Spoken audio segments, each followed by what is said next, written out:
beat 2, 3, 4. Still waiting. I still wish that thing was faster so I could. So Dylan Butler hanging out. So first and foremost, before we actually get into soccer, how was your high school game this past weekend? It was actually really good. It ended up. It's funny, and you'll get this, John, certainly better than most. But you do all this prep, and you're all ready, and you have all these storylines, and you get excited about the game. And it's Friday night here in New York was the first feeling of fall, right? And that gets you like pumped up for some high school football, right? Friday night. And right away, the home team reels off 14 points, and you're like, oh my God. Uh-huh. This is going to be 3 hours of just trying to fill, making something interesting in a 45-2 game where people who come into the game that you've barely got any prep for, and it ended up the other team came back, and it literally came down to a sack at the end that was super exciting. So it was like 5 of the final 6 touchdowns that I called were for 50 or more yards. Wow. So and it was like punch counter punch, like it was back and forth. It wasn't like a blowout. Granted, a ton of missed tackles, but exciting touchdown certainly. One team, the traditional team, just kicking. The other team, they literally always go for 2, which also throws another tweak into it. So that's my long form answer to say that it was fun. Nothing wrong with that on a football Friday night. We'll talk about your upcoming matchup at the end of the segment. But after yesterday, we were talking in the Twitch pitch this morning, and some folks are at DEFCON 1 when it comes to the U.S. men's national team after losing to Japan, getting nothing on the board against Saudi Arabia. That is not me. By the way, where are you when it comes to your level of DEFCON-ness and the U.S. men's national team? Are you like Barry Corbin in War Games in the chair, rocking back and forth, going, take us to DEFCON 2, get Sack on the line and scramble the bombers? Where are you right now? I got to admit, I'm generally a more optimistic person, just in my daily life, and remember too, I'm a Newcastle fan, so I kind of have to be. True. Right, to have that fandom. Yep. But I got to admit, John, like there was, I'm not sure what, maybe a point in the second half, like yesterday, I literally kind of for mental health reasons, I just walked away. Like I couldn't. It was a difficult watch, no lie. I couldn't I was like, let's go outside with the dog. I could not watch. And it's like my job. I'm supposed to. I knew I had this spot. But it was difficult. That was in the immediate, right? And then I can't say that I'm necessarily more optimistic now, but I have a better maybe vantage point now, thinking back and looking back at what we've seen these last 2 games, and it's not been good, obviously. It's not the way you want to enter the World Cup, especially after missing the previous competition. But I will say this, and I make the analogy to my nearly 4-year-old daughter, right? There is times that I'm just amazed at how mature she is, right? Like at 4, and the words that she says and her actions, and I'm almost like, are you 12 suddenly? Like, what is going on? And then there's times when, as a father, you take a step back and you want to really be like, what are you doing? And then you realize, wait a minute, she's still 3. Yeah. She's not even 4. So I bring that analogy to this team, where they are going to be the youngest team at the World Cup, regardless of who Greg Berhalter picks and chooses, right? And there's going to be these moments that I think it's hard to accept as a fan, right? But there has to be an understanding that that's what you get with youth as well, right? Like there's going to be these bad moments, and you have to sort of roll with it and understand, wait a minute, we are the youngest team, right, at the World Cup. Now, that said, there's certain attributes that this team has shown, throughout qualification, throughout bigger matches, that they didn't show here, Yeah. right? Like, just seemingly, like, the swagger wasn't there, the confidence wasn't there. And it was strange because it felt like for the first time they were nerves, right? Like, they didn't seem they were nerves when there was some hiccups in World Cup qualifying. And maybe it's because there's a belief they could beat anybody in CONCACAF. Yeah. But for the first time, it really felt like they were like, they felt a little bit almost like, whoa, in 2 months, it's actually happening, which is concerning, obviously, right? Like, you need, in times like this, I feel like you need that veteran presence. And even if it's not going to be your head coach, to walk you through those moments, right? And, like, hold their hands, again, bringing back the analogy to my daughter. And I'm not sure, like, I think the only one who maybe can do this on the team is a DeAndre Yedlin, right? Because he's been there. He's played in the World Cup before. But when they look around that locker room, there's not a lot of faces who have that experience. And you wonder if that's going to be a big issue in Qatar in 2 months. When you, it was a difficult watch at points yesterday, and you could see them struggling in trying to formulate solutions at times. I think it also reinforced how important the missing pieces were. No Jedi, no Musa, no Weah, and no points and no goals. But I think that was a part of it too. And it just seemed like, it seemed like they were everyone was looking for everyone else to perhaps kind of take this game by the scruff of the neck and lead everybody forward. And you didn't get that individual with that group yesterday. 100%. And I feel like, excuse me, I feel like even the armband, like, we've had this conversation before, you, me and Jason, like, I've said it for the longest. I think Tyler Adams should absolutely be the captain of this team. Yeah. I've seen it, back in the Red Bull days, even as a young kid, and you're seeing all the stories, right? Like, that come out afterwards about how he was just getting at older veterans, even at a young age. I don't think a Christian Pulisic is that guy. Yeah. Right? Look, he's got enough on his plate, right? And I don't know how much the armband weighs on a guy like that, or anybody. But I'd imagine being the captain of your national team is a really, really major responsibility. And I don't think it's one for Pulisic. Like, I would give it to Adams full time. I would just say it straight out. Like, Adams is our captain in the World Cup. We have a leadership committee, and include Pulisic in that, include a Weston McKennie in that. You can include a DeAndre Yedlin again if he's selected, which I think he should be because of his experience. But that's one for me. Like, I don't, and maybe then he plays freer. I don't know. Again, I'm just speculating. I'm not in his head. But if it's something that weighs on him, take it off his shoulders, right? Like, there's nothing wrong with not being the captain, right? Like, it's not a knock against a Christian Pulisic. So that's one thought for me. And the other two was, everyone in U.S. men's national team fandom, in the Twitter space, everyone wanted answers after these two games, right? We wanted to know, what's the center back pairing? Who's your starting nine? How is this team going to look? And I don't feel like anything has been answered, right? Like, except perhaps what we saw in that first match, at least, where I think we're pretty confident in that Matt Turner is a starting goalkeeper. Mm-hmm. But outside of that, I feel like almost there's more questions now than there were before.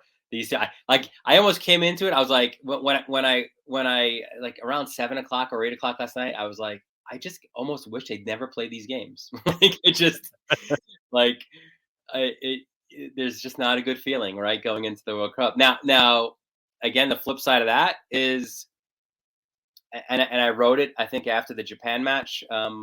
I did the recap for MLSsoccer.com. If Greg Berhalter wanted his team to feel uncomfortable, right, going into this, well, it's mission accomplished. So yes, no doubt. That continued yesterday as well. All right, so then, is there a position group that concerns you? Oh, who's your mug today, by the way? Oh, it's almost hockey season here, so I got a little New York Rangers. Okay, there you go. All right. There it is, New York Rangers. Is there a position group that concerns you more than any other, or is this just a group level of concern for you right now? Because, I mean, keeper, Matt Turner showed why he's one of the best in the world and continues to do so. But then you have the discussion with him and Stefan. Backline pairing, Long and Zimmerman. I know a lot of folks were concerned about Aaron Long and how he's not 100%. Is it Richards? Is it EPB? Is it, take your alphabet soup there? Is there a position group that more concerns you more than any other, or is it still just everybody concerns the hell out of you? No, it's still. Look, I think you said it, and I think people lose sight of it, and you pointed out to it very well early on. Is yeah, you were still missing guys, right? Like, so put out your best 11, and I'm pretty confident in the midfield group, right? I'm pretty confident in the wingers. Granted, both teams just seem to beat the hell out of Brendan Aronson. Yes. But, there's still the obvious concern with the forward, right? And like, you don't, obviously in this game, you don't just get games from your goals from your forward, right? It's not like football where you're only getting one guy basically throwing touchdowns. You can get goals from a lot of different guys, but that, among other things, is what they're paid for, right? Like, to put the ball in the back of the net. Mm-hmm. And I can't say that I'm super confident in anybody who's out there for that first match to say, we've got our 9, like, let's go, right? Like, we ride with him. And that's a problem, especially when you're even with the extended roster. Like, how many forwards are you bringing, right? Like, you could only make so many subs in a game, right? Like, there's only I don't know, like, I think Pepe got his chance for a last run out, perhaps, and I still don't think he's the guy. Then who is the guy for you? If game 1 was tomorrow, yeah, and I had to put out a striker, obviously you have to, but I would put Jesus Ferreira. Okay. I think he checks off more of the boxes, but if I don't see anything in 60 minutes, like, that's maybe my first sub. Like, and then the question is it Sargent? Like, I think is it PFOC for you? Is PFOC in the discussion? I think he should be, right? And you almost wonder, like, was he not in camp because maybe he's shown enough, right? And you didn't see enough from a Pepe, or you wanted to see one last opportunity for a Pepe. But yes, I think he's got to be in the conversation.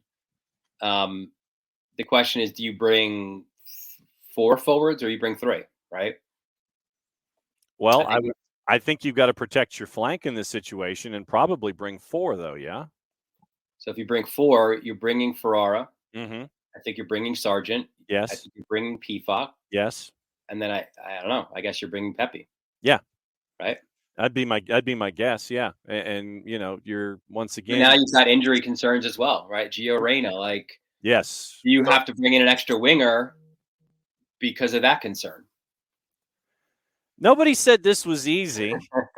It should be a lot easier, you would think, with the talent that's there. But once again, injuries playing a part with a lot of your key cogs, and you're trying to figure out your depth, and your depth is having to start, and your depth that you're having to start and not have your depth is not producing. And so this this domino effect that we're talking about just continues. And now we're seeing it with the men's national team, in addition to teams with Major League Soccer chasing after playoff berths. Yeah, I mean, you want to. I mean, like ideally, you want to have two at every position that you're really comfortable with, right? Right.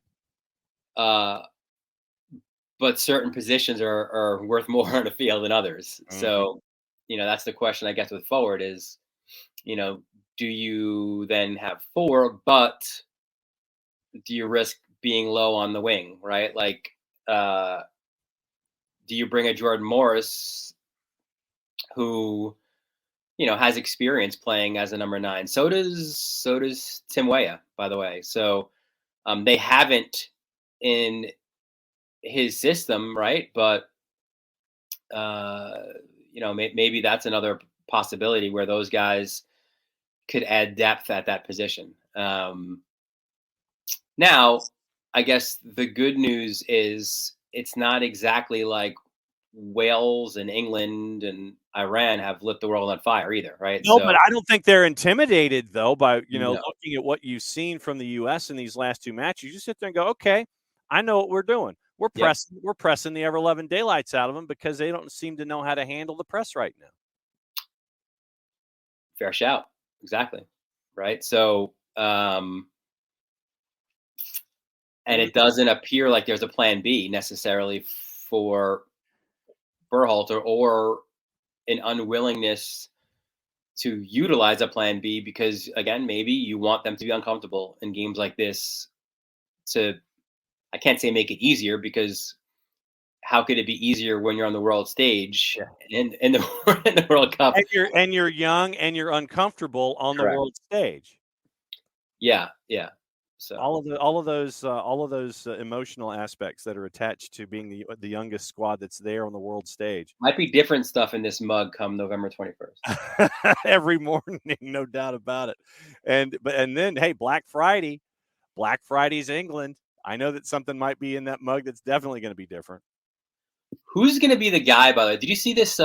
His name escapes me, but the guy Wales. Did you see this video of him typing? Yeah, Michael, dude. Yeah. Amazing. Who's that going to be for us? That was the question. Man in Blazers popped it up, right? Well, I mean, that was the question that we had yesterday on the show. Okay. And I was like, okay, who do you get to give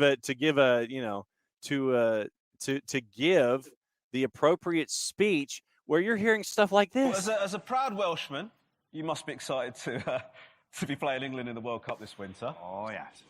Can I ask you, could you give us a little burst of the sort of rousing speech that you might give the Welsh lads before the game? Oh, my God. That's a big responsibility. Yes. Can we have some music, please? All right. I have to get in the right headspace now. Okay. Amarohid. I hear the voices singing. Speed your journey, boys back. One nation, singing with one voice. A song of hope, a song of courage, a victory song that floats through the valleys like a red mist, rolls over the mountaintops like crimson thunder. A red storm is coming to the gates of Qatar.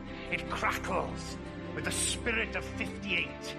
Jimmy Murphy's boys. It turns the pages of the history books and finds Rob's page, waiting, still to be written. What would you write in there, boys? Dare you write your names on that page? We haven't waited 64 years and come halfway around the world to be troubled by a neighbour from back home. When the English come knocking on our door, let's give them some sugar, boys! Let's give them some Welsh sugar! They've always said we're too small, we're too slow, we're too weak, too full of fear. But Amarohid, you sons of speed, as they fall around us, we are still here! Come on! There we go. All right, so here were some of our answers, by the way. Yeah. We had Kurt Russell as Herb Brooks. do that. We had the Al Pacino character in Any Given Sunday, the head coach there. We had that one. Someone had mentioned in the Twitch pitch Steph Curry to give the lesson and perhaps maybe take them out on the golf course after and take them to school.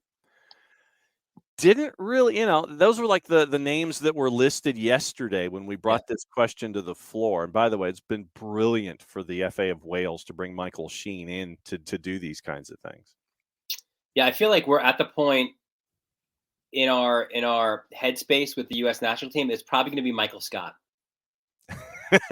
right? Like he'll come out with like, "I'm not superstitious, but I'm a little bit stitious." Like, let's go. I'm a little stitious.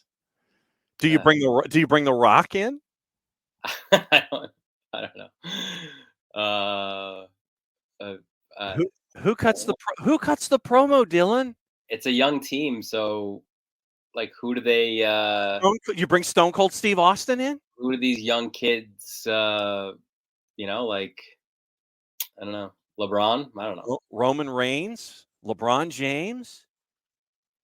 LeBron has that soccer connection, right? A little bit. So. A little Liverpudlian soccer connection. I've heard that he is invested in the soccer, but no, I don't think that there is currently a Michael Sheen-ish equivalency for the U.S. men's national team. But they might go to The Rock or something like that. You might need The Rock to cut a promo. That's where they are. Can they just hire like Mel Gibson and he just comes out like Braveheart? And like the full paint and the spear and everything. You've got that. Cardi B has been mentioned in the Twitch pitch this morning. That'll get them excited. Well, never mind. I wrong usage of a term. Ready to play a soccer game? Yeah. Are you ready? Yeah. Are you ready? You ready to play? All right, we got you for another couple of minutes. It's we're getting back to Major League Soccer this weekend, and the races continue for the final playoff spots. And when you look at matches this weekend, obviously there are teams in the East that have to do the must wins. Seattle kind of did folks in the East a favor with a draw last night after losing early 1-0 to FC Cincinnati. Atlanta's got to win. Atlanta and the Revs is a mutual elimination game. Toronto can be a spoiler for everybody and help everybody else out with their match at home against Inter Miami for Friday Night Football. You're looking at Crew and Red Bulls. You're looking at Cincinnati and the Fire. Can San Jose be a spoiler with Minnesota? LAG and RSL, which is an interesting one. NYC Orlando City. Portland LAFC, that one's a big one on Sunday afternoon. And then Sporting in Seattle, Nashville, Houston. What are you looking at this weekend? What's in the Dylan Butler spot shadow after high school football? Yeah, no, exactly. I think when you look at Saturday night, I think LA Salt Lake is a massive, massive one, right? The Galaxy were below the line and struggling, and it's remarkable kind of what 6 points one does for a team, right? Especially when they have that game in hand. Yeah. And that was that Cali Classico on Saturday, which, again, doesn't fail to disappoint, where, San Jose brings out the great Tifo with the clown, and Chicharito responds in kind. I asked him the question. I was the one who asked him the question in the post game, and he talked about how great a response that was for him individually, but also obviously collectively for LA. And now they're kind of, they were almost left for dead below the line, and suddenly they're right knocking on the door of a home playoff game, right? And they take on a Salt Lake team that obviously desperately needs to win too. So I feel like that's going to have a lot of intensity to it, and a lot, that's that definition of a 6-pointer in the West. I think NYCFC Orlando, could shape up for that home game as well, right? Could NYCFC keep that on lock? Does Orlando come and take it? And then I think Portland LAFC is the other one that is, really intriguing to me. Because again of the obvious where LAFC, they're still fighting for the Shield, and Portland, and trying to continue to do Portland stuff with a late season surge, and surely a run to MLS Cup again, right? That's what the Timbers seem to do. Yes. So never mess with Gio Savarese during a playoff race. No, especially when his famous saying. We quoted Michael Scott before, but his favorite saying is every game is a final. So I think I wrote that probably 35 times when he was the head coach of the Cosmos, but I digress. And look, you've got to, obviously, until they're dead, the Sounders are such an interesting story, right? So obviously the draw at home did them really no favors. They need 6 points and they need help. Yep. But they're not dead. And I think until the Sounders are dead, right? Like, they can come back and haunt the rest of the West. So I think that's an intriguing one too. And amazing what happens when Ricky Puig comes to town and helps you out. And his name is not Douglas Costa or Cabral. It's Brugman as well. Chicharito's in form, right? Like I've said it before. Like you've gotta. It's a fine line on hitting the playoffs hot, like for too long of an extended period of time or too short a period of time. And maybe it seems it's like maybe a 4-game run up or so, right? For LA, or 5 games, it might be perfect for them. So yep. 2 more names have been suggested to give the speech. All right. Alex Morgan. And she play as well. I mean, she gets to our goal. So yeah. And then the Bill Pullman as the president character from Independence Day. Yeah. It's yeah, or you just give it to like Alexi Lalas, right? Like today will be no, he would just play guitar. he would do an acoustic pep talk. It would not be something that I think that would be fire guys up. No, today will be our Independence Day. In Qatar. Over Thanksgiving, you give that speech just before the England match on Black Friday. You do that one with the today will be our Independence Day. Give that one. What is your high school game this weekend? What's your preview? I got 3 games. I got a soccer match on Friday night, which is fun. Obviously, it kind of brings everything in together, right? So yes, a little neighborhood rivalry, Cold Spring Harbor and Syosset High School, Saturday afternoon. I've got Northport Lindenhurst football, and then Sunday afternoon I've got in the Catholic League here, I've got Chaminade and Cardinal Hayes football as well. So got all but one call done already. That's always good. And got one chart at least done. So we will continue to be doing that for the coming days. Okay, and then for OSDB Sports.com. There you go. That's where I was going, brother. I think I'm going to do a little, what to watch on decision day, right? Because the matches are all same time kind of thing, right? So a little viewer's guide to decision day on what you should be looking out for on the final day of the regular season.